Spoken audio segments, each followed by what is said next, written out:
आप में से कई शायद पवित्र आत्मा की भरपूरी खोज रहे हो। मैं आपको बताना चाहता हूं कैसे आप खोजे आज से पवित्र आत्मा के भरपूरी को। कहिए, प्रभु यीशु, मैं तेरी आज्ञाओं को नहीं मान सकता, कृपया मुझे तेरे पवित्र आत्मा से भर दे। उसके लिए मैंने वही प्रार्थना की। मैंने कभी परमेश्वर से यह नहीं मांगा कि वो अन्य भाषा का वरदान दे, मेरे बिना मांगे उसने मुझे दे दिया। मैंने कभी परमेश्वर से नहीं मांगा कि वो मुझे शिक्षक बनाए उसके वचन का, उसने मुझे वो क्षमता दी। मैंने केवल यही कहा, जब मैं पहले बार मसीह के पास आया, मैं ट्रैक्स देता था, लोगों को बताता था कि यीशु मेरे पापों के लिए मरा, हमारे पापों के लिए। मैं वही प्रचार करता था।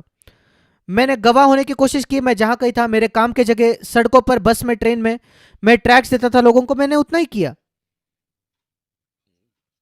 पर परमेश्वर ने कहा, मेरे पास तेरे लिए कुछ और है।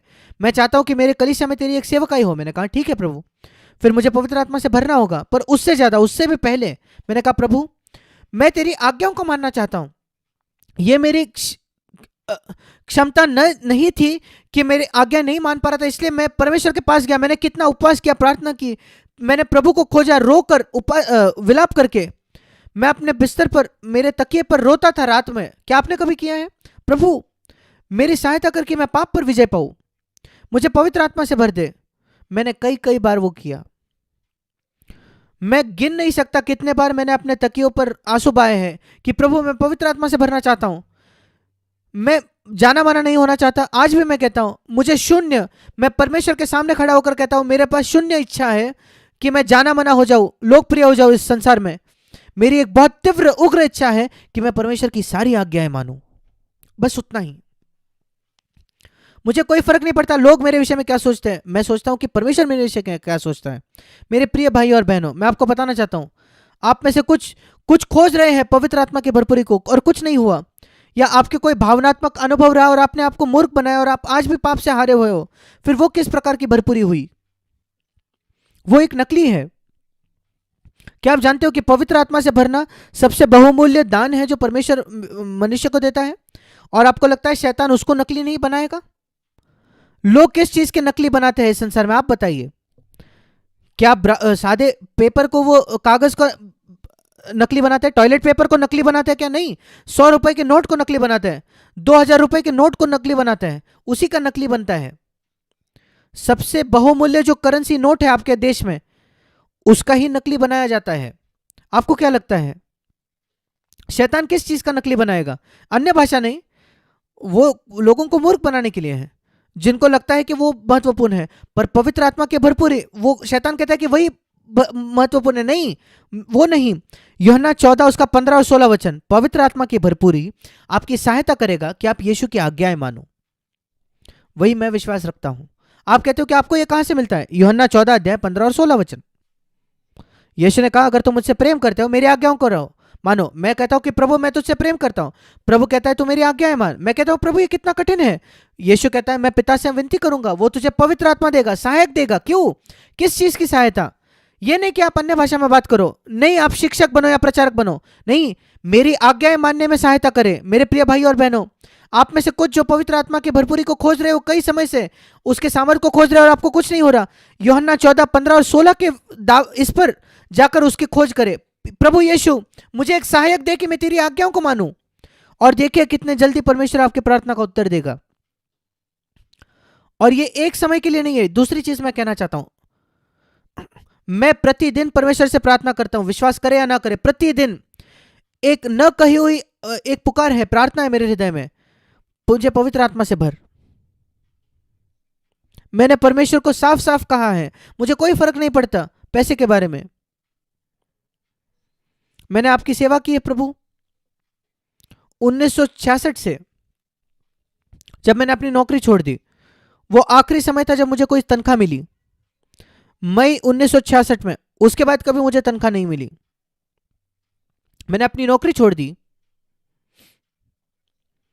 और मैंने कभी किसी के लिए प्रार्थना का निवेदन का पत्र नहीं भेजा है, किसी से पैसे नहीं मांगे, कभी किसी को एक भनक भी नहीं लगनी पड़ी कि मेरी क्या जरूरत है, क्योंकि मेरा एक बहुत करोड़पति अरबोपति पिता है स्वर्ग में जो मेरी देखभाल करता है। मुझे मनुष्य की वजह से नहीं जाना पड़ता है, मुझे कभी प्रेयर लेटर नहीं भेजने पड़ते, मैंने कभी कोई तनख्वाह नहीं ली किसी कलीसिया से। और वही हमने सिखाया है हमारे सारे सीएफसी कलीसियाओं में, हमने सिखाया हमारे अगुओं को, कभी तनख्वाह नहीं लेना अपने आप के लिए, अपने स्वर्गीय पिता पर विश्वास रखें। मैं आपको बताना चाहता हूं हम क्या करते हैं, हमारे स्वर्गीय पिता को हम क्या खोजते हैं? पवित्र आत्मा की भरपूरी के लिए, कि हम उसकी आज्ञाएं मान पाए। परमेश्वर एक प्रेम करने वाला पिता है, यह सबसे महत्वपूर्ण चीज है। आगे जाकर यीशु ने कहा यूहन्ना 14 उसके 18 वचन में,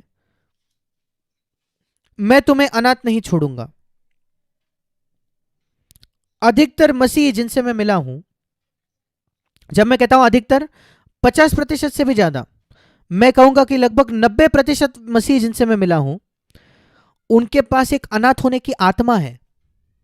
एक अनाथ वो होता है जो असहाय है, असुरक्षित है, जिसके पास कोई नहीं उसकी देखभाल करने के लिए, कोई माँ नहीं है उसे गले लगाने के लिए, कोई पिता नहीं है उसकी जरूरतों को पूरा करने के लिए, असुरक्षित, वो नहीं चाहता कल क्या होगा। कई मसीह ऐसे होते हैं, जब उनकी समस्या होते हुए नहीं जानते वे कहां मुड़ेंगे, वे नहीं जानते कहां जाना है।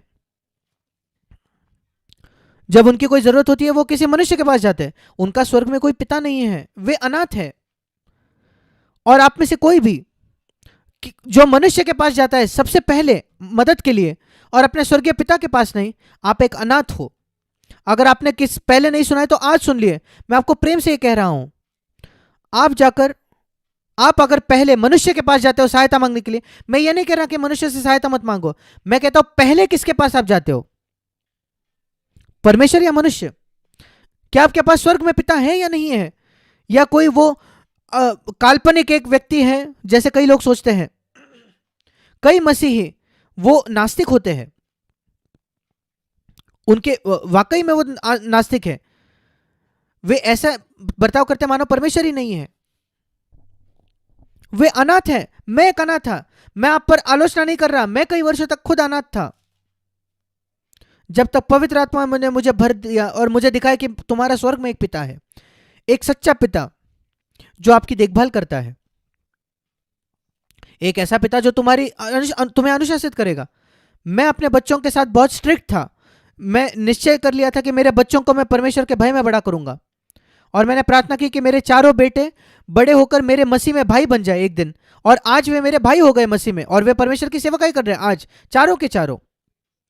पर मैंने उनको अनुशासित किया, एक अच्छा पिता उनकी अनुशासित करेगा, मैंने उनको अनुशासित किया। पर अब मेरे पोते हैं और मैं आपको कुछ बताना चाहता हूं, मैंने उनमें से किसी को अनुशासित नहीं किया। वे कई गलत चीजें करते तब भी मैं कहता हूं नहीं नहीं नहीं, ठीक है, मैं बस उनसे प्रेम करता हूं, उन्हें आशीष देता हूं। अनुशासन करना उनके पिता का काम है। किसी ने मुझसे प्रश्न किया, मैं अपने पोतों के घर गया और फिर बैंगलोर लौट कर आया, किसी ने कलीसिया में पूछा, भाई जैक आप अपने बच्चों के साथ इतने स्ट्रिक्ट थे, अब आपके पोतों के साथ कैसा है? मैंने कहा आपका एक बेटा जब आपके पोते को सुधारने वाला है, उसे डांटने वाला है, तो क्या करते हो आप? क्या आप बैठकर देखते हो उसे? मैं कहता हूं नहीं नहीं, मैं उनको दंड पाते हुए नहीं देखना चाहता है। मुझे बहुत बुरा लगता है कि मेरे पोतों को दंड मिल रहा है, मैं बाहर चलने को चाहता हूं, और जब मैं वापस आता हूं कि मेरा छोटा पोता रो रहा होता है, और फिर मैं अपने गोदी में बिठाकर उसे कहूंगा, वो कहेंगे कि डैडी ने मुझे मारा। मैंने कहा कि वो अच्छा है तुम्हारे लिए, मैं नहीं करूंगा। एक दादा होने के नाते मैंने कभी अपने बच्चों को पोतों को मैंने दंड नहीं दिया है, अनुशासित नहीं किया है। और ये मुझे एक चीज सिखाती है कि परमेश्वर एक दादा नहीं है, वो एक पिता है, वो अपने बच्चों को अनुशासित करता है। अगर आप कभी अनुशासन नहीं पाए हो परमेश्वर से, आपने परमेश्वर को पिता के तौर पर नहीं जाना। अगर आपको कभी डांट नहीं मिली है जब आपने बाइबल पढ़ी है, तो आप परमेश्वर को पिता के तौर पर नहीं जाना है। मैंने अपने बच्चों को सुधारा है कठोर शब्दों से, क्योंकि मैं एक पिता हूं, पर मैं अपने पोतों को ऐसे नहीं सुधारता। परमेश्वर एक ग्रैंडफादर नहीं है, दादा नहीं है, वो एक पिता है। वो सुधारता है, वो डांटता है, अनुशासित करता है। और जब आप बाइबल को पढ़ो, अपेक्षा रखिए कि परमेश्वर आपको डांटे, सुधारे और आपको सांत्वन भी दे, नहीं तो आप एक अनाथ हो। पवित्र आत्मा आता है इस अनाथ होने की आत्मा को निकाल लेने के लिए। मैं एक अनाथ नहीं हूं, मैं एक ना सुरक्षित हूं अपने स्वर्गीय पिता में। मेरे साथ निकालिए मत्ती उसका 6वां अध्याय। आप जानते हो पहाड़ी उपदेश जो है, मत्ती 5, 6 और 7, जब हमने पहले सीएफसी कलीसिया की शुरुआत की 1975 में, अगस्त का महीना था, बेंगलोर में मेरे घर के अंदर वो हुआ। 2 ही लोगों से शुरुआत हुई उसकी। और फिर कुछ और लोग, और धीरे धीरे वो बढ़ते गया। और आज जो कई कई कलीसिया है, पर जब हमने शुरुआत की कलीसिया की, बाइबल वचन के दो भाग थे जिनकी हमने बहुत ज्यादा अध्ययन किया, एक अच्छी नींव रखने के लिए, पहले एक वर्ष के लिए कम से कम। पहला था लूका 14:25 से आगे, शिष्य होना, शिष्य होने का क्या मतलब है। और दूसरा था पहाड़ी उपदेश, मत्ती 5:6 और 7, क्योंकि यीशु ने कहा अगर तुम मुझसे प्रेम करते हो मेरी आज्ञाओं को मानो। हमने इन अध्यायों को बहुत ज्यादा अध्ययन किया, लूका 14:25 से आगे अंत तक, और मत्ती 5:6 और 7। और क्यों मत्ती 5:6 और 7? क्योंकि हम एक कभी न हिलने वाली कलीसिया बनाना चाहते थे। हमने कई कलीसियाओं को देखी, वो किसी चीज के लिए खड़े होते हैं और फिर वो छोड़ देते हैं, वो एक डगमगाने वाली कलीसिया है। और मैंने मत्ती 7 में पढ़ा, मेरे साथ निकालिए मत्ती 7वां अध्याय, और मैंने वहां पढ़ा 26 वचन में, 27 वचन, 26 और 27, मत्ती 7, 26 और 27 वचन। जो कोई मेरी ये बातें सुनता है और उन पर नहीं चलता, वह उस निर्बुद्धि मनुष्य के समान ठहरेगा जिसने अपना घर बालू पर बनाया, या अपनी कलीसिया बालू पर बनाई। कई प्रचारक है जो अपने कलीसिया को बालू पर बनाते हैं। वो क्या है? आप उनको सिखाते नहीं कि वो सारी आज्ञाएं माने जो यीशु ने सिखाए मत्ती 5:6 और 7 में। ये वो कलीसिया है जो बालू पर खड़ी है। आप प्रचार करते हो पर वो उसे आज्ञा नहीं मानते। ये नहीं कि ये लोग सुन नहीं रहे, यहां लिखा है कि वे सुनते हैं पर वे आज्ञा नहीं मानते। ये गैर मसीहों के बारे में नहीं कह रहा जो कभी नहीं सुनते, नहीं नहीं नहीं, नहीं। ये उन मसीहों के बारे में जो हर समय कलीसिया जाता है, परमेश्वर का वचन को प्रति संडे सुनता है, पर वो कभी आज्ञा नहीं मानता, क्योंकि उसका पास्टर उसे सिखाता नहीं आज्ञाकारिता। उसका पास्टर केवल उसको सूचनाएं देता है।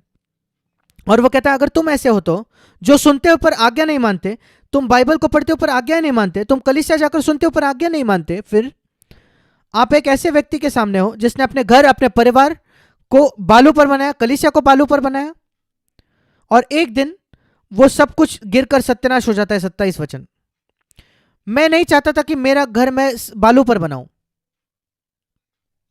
मेरे 4 बेटे हैं, मैं चाहता था कि वे चारों यीशु के शिष्य हो, उनमें से एक नहीं, चारों। और मैंने कहा अगर वे शिष्य नहीं बनेंगे यीशु के तो मैं असफल हूं। मैं उन पर दोष नहीं लगाऊंगा, मैं नहीं कहूंगा कि तुम ऐसे क्यों हो, मैं कहूंगा मेरे बेटो, मैंने तुम्हें सही से बड़ा नहीं किया। मैं आपको बताता हूं क्यों। क्योंकि बाइबल बताती है नीति वचन में, एक लड़के को ऐसे बड़ा करो जैसे वो जाना चाहिए जिस मार्ग में, और जब वो बूढ़ा हो जाएगा वो उसे नहीं त्यागेगा, उसे नहीं छोड़ेगा। ये एक वायदा है। एक लड़के को वैसे बड़ा उस मार्ग में ले जाओ जिससे उसे जाना चाहिए, जब वो वृद्ध हो जाएगा वो उसे नहीं छोड़ेगा। मैंने उस वायदे को पढ़ा, भजन नहीं, नीति वचन 22:6, और मैंने कहा कि ये प्रभु तेरा वचन है, मेरा काम है कि मुझे मेरे लड़के को उस मार्ग की शिक्षा देनी जिसमें उसको चलना चाहिए, और तेरा काम है जब वो अपने बुढ़ापे में उससे नहीं हटेगा। हर परमेश्वर के वायदे में वैसा ही होता है। परमेश्वर का भाग, मनुष्य का भाग। मनुष्य का भाग है एक लड़के को वही मार्ग में चलाना जैसे उसको देना चाहिए। नीति वचन 22:6। परमेश्वर का काम है मैं निश्चित करूंगा कि वो उसे छोड़कर नहीं जाएगा। मैंने कहा प्रभु मेरे क्षमता के अनुसार सबसे बेहतर मैं करूंगा पवित्र आत्मा के सहायता से अपने बच्चों को ईश्वरीय तौर पर बड़ा करने में। ये नहीं कि वह पैसे के लिए जिए, ये नहीं वो संसार के लिए जिए, पर वे पाप के विरुद्ध लड़ाई से जड़े। ये पहले दिनों से सिद्ध नहीं होंगे, वे अपने जीवन भर सिद्ध नहीं होंगे, मैं आज तक सिद्ध नहीं हूं, पर वे उस लड़ाई को लड़ते रहेंगे और वो यीशु के पीछे चलेंगे।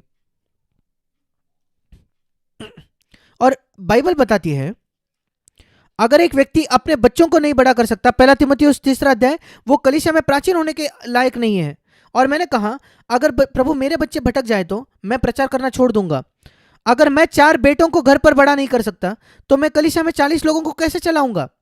ऐसे लोग हैं जो 400 लोगों को कलीसिया में चलाते हैं, 4000 लोगों को किसी मेगा चर्च में, और वो पास्टर जो खुद है उसके बच्चे सारे भटके हुए हैं। मैं कहता हूं आप 2-3 बच्चों को अपने घर में नहीं बड़ा कर सकते, आप 400 लोगों को एक कलीसिया में अगुवाई कर रहे हो, यह मूर्खता है। 1 तीमुथियुस 3 में साफ लिखा है एक व्यक्ति जो अपने बच्चों को बड़ा नहीं कर सकता वो इस योग्य नहीं कि वो लोगों की अगुवाई करे। आप में से कितने मेरे प्रिय भाई और बहनों इस विषय में बहुत ज्यादा इच्छा रखते हो? क्या आपको ये ध्यान है कि मेरे बच्चे पूर्ण हृदय से यीशु के पीछे नहीं चलते? क्या वो कलीसिया जाते हैं ये पर्याप्त है? शैतान भी कलीसिया में जाते हैं। एक अच्छी कलीसिया होगी तो शैतान हर संडे उस कलीसिया में जाएगा क्योंकि वो लोगों को वहां धोखा देना चाहता है, उसका कोई मतलब नहीं बनता। मुख्य बात यह है कि क्या आपके बच्चे यीशु के पीछे चल रहे हैं? ये नहीं कि वे कलीसिया जा रहे हैं, कि यीशु के बच्चे चिन्हों पर वे चल रहे हैं क्या? कम से कम कोशिश कर रहे हैं क्या? वैसे हमें अपने बच्चों को बड़ा करना है, नहीं तो आपका घर एक दिन गिर जाएगा। मैं आपको बताना चाहता हूं क्यों आपका घर गिर गया। क्योंकि आप खुद माता पिता होने के नाते आप परमेश्वर की आज्ञाओं को नहीं मानते। आप पैसे के मामलों में सीधे नहीं हो। शायद आपने पैसे के मामलों में कहीं ना कहीं धोखा दिया है और आपने उसको सही नहीं किया है। मुझे याद है जब मेरा नया जन्म नहीं हुआ था, मैंने गवर्नमेंट को धोखा दिया था पैसे के मामलों में। जब मेरा नया जन्म हुआ, मैंने मन फिराया और मुझे 3-4 महीने की मेरी नौसेना की सैलरी को, तनख्वाह को बचाकर जोड़कर उसे लौटाना पड़ा। और जब मुझे याद है उस दिन में 1961 में जब मैंने वो पैसे को इकट्ठा करके जब मैंने उसे गवर्नमेंट को लौटा दिया, मेरा बैंक अकाउंट खाली हो गया था और मेरा हृदय पूरा भर गया था। और प्रभु ने मुझे बताया, अगर तुमने वो नहीं किया होता तो उस समय, उस मामले को सही नहीं किया होता उस समय 1961 में, तो तुम एक चेन लेकर, एक जंजीर को लेकर, अपने पैरों में जंजीर बांधे हुए इन 62 वर्ष चलते होते।